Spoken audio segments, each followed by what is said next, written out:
আরজিকর ঘটনার কারণেই শেষ কয়েকদিন ধরে শিরোনামে উঠে এসেছিল সঙ্গীত শিল্পী অরিজিৎ সিং এর এক্স হ্যান্ডেল।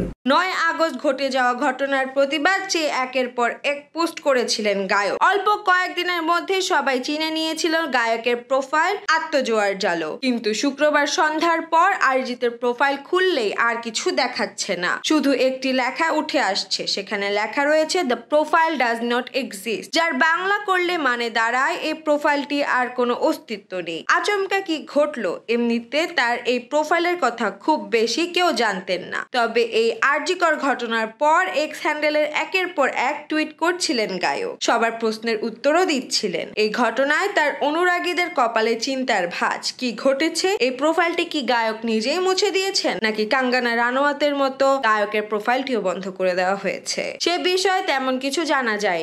অরিজিৎ এমনিতেও খুব বেশি ল্যামলাইট পছন্দ করতেন না, তাই সামাজিক যোগাযোগ মাধ্যমে তেমন বেশি সক্রিয় থাকেন না। না ছিল খুব বেশি ফলোয়ার, না ছিল ভেরিফাইড ব্লু টিক। এদিকে তার একের পর এক টুইট নিয়ে চলছিল আলোচনা। আরজিকর কাণ্ড নিয়ে স্পষ্ট বক্তব্য রাখছিলেন গায়ক, গানও গিয়েছিল, যে গানের নাম দিয়েছিলেন আরকব। উল্লেখ্য, 9 আগস্ট ভোরের দিকে কলকাতার শ্যামবাজার এলাকায় অবস্থিত আরজিকর মেডিকেল কলেজ হাসপাতালে চিকিৎসকদের বিশ্রাম কক্ষ থেকে এক নারী চিকিৎসকের ক্ষতবিক্ষত মরদেহ উদ্ধার হয়।